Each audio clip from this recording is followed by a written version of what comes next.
welcome to E-Magazine Wednesday edition with me, Stephanie Waswa, holding it down for my host and colleague, Natasha Agunda.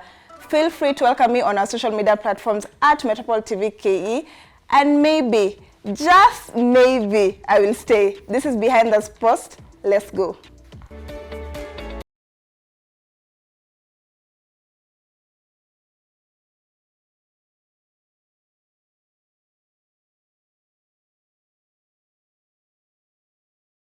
Get on to the first story.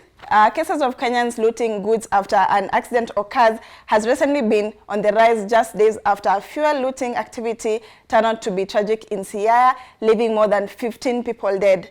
Another case of looting was witnessed on Monday afternoon after an accident involving a truck carrying alcohol overturned along Thika Road at Roysambu. From the video captured, Kenyans are seen rushing in their appetite for alcohol as some scrambles and others disappear with crates of alcohol. Let's take a look at the video before we look at the tweets.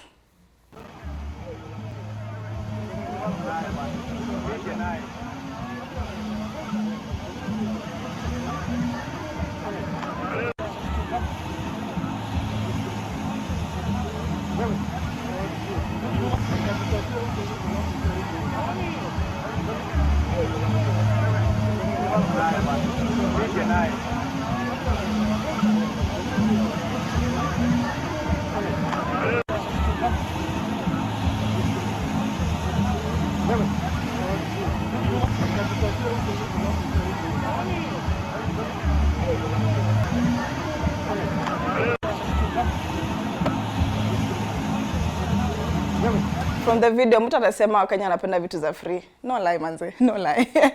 Now, on to the first tweet. This is my three routes. Kenyans of goodwill after Thika Road accident at Roysambu involving truck ferrying contents of EABL. We are one. Definitely. We are definitely one.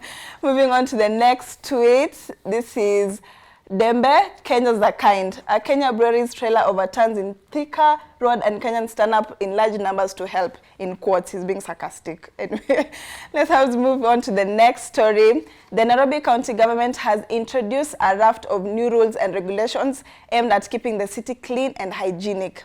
Among the regulations include a ban of blowing one's nose without a handkerchief or tissue paper in the city, urinating in undesignated spaces, spitting on the streets, as well as sleeping in the kitchens or food stores. If you blow your nose without a handkerchief or tissue paper in the city, you risk being fined anything between 10,000 shillings to 500,000 shillings or an imprisonment term of between 6 to 12 months. Joke blow to mapua. You guys, please, let's take caution. Now let's look at the tweets and see what you guys had to say about this story. This is Roma Sage.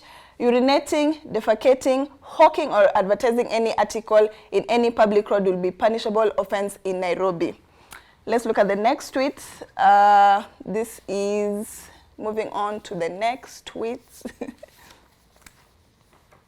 Aliwak Okech. So Nairobi County has a governor where, anyway, usikojua hapa means that from today or you'll kojua committee for 6 months. Those working with dogs carry a poo bag for it. Guys, take caution. Musikojoe, musi blow mapua, you know.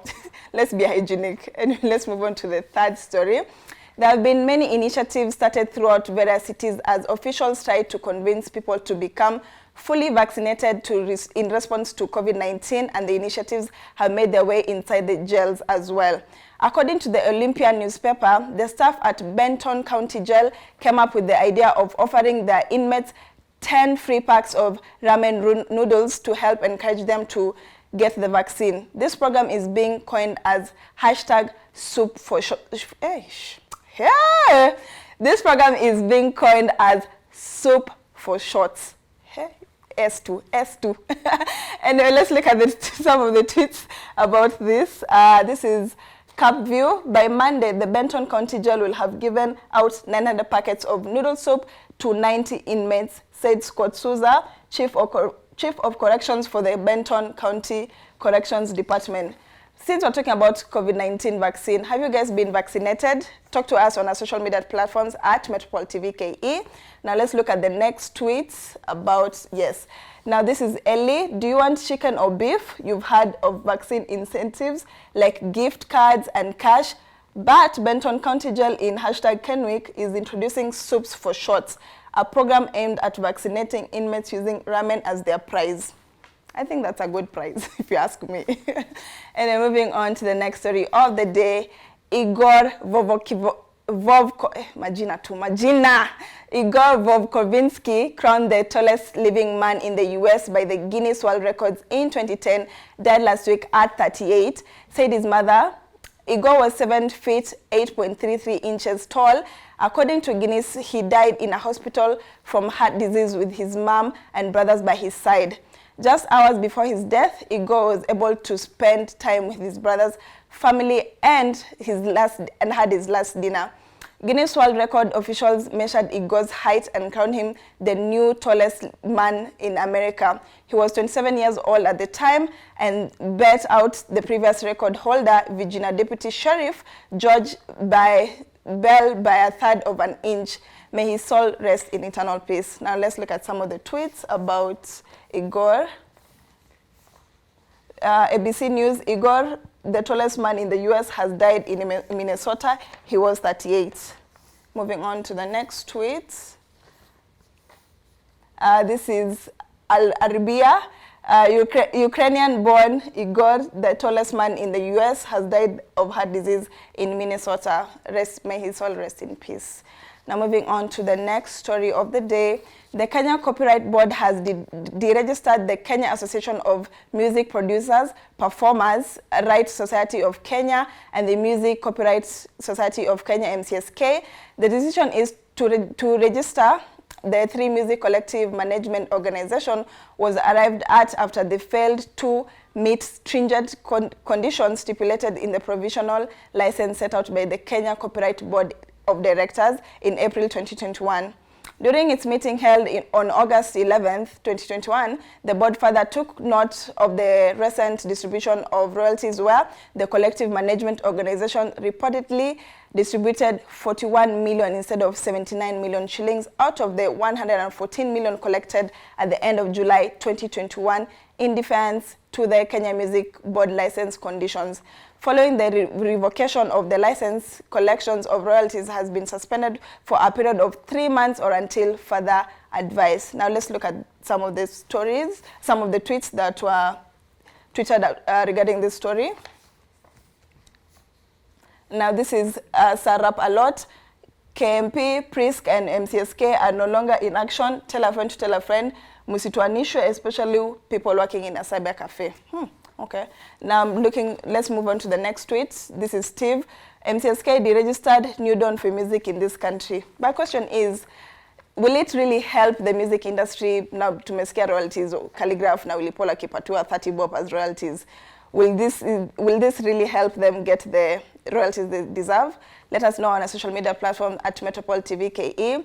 Now that has been behind the post. I'll be leaving you with sneak peek.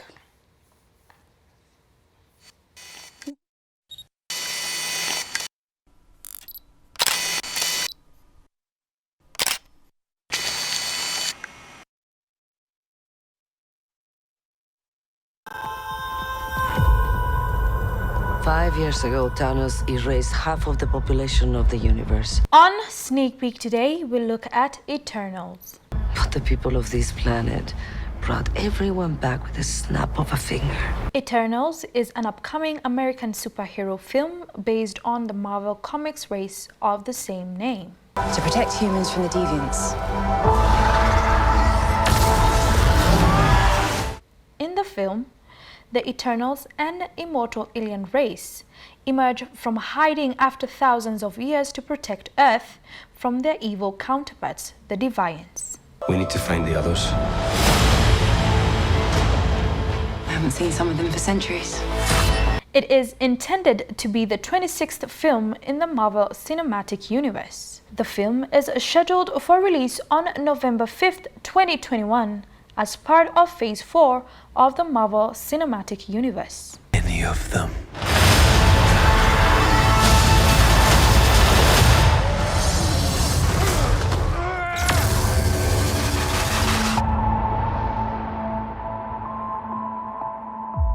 built the perfect safe house.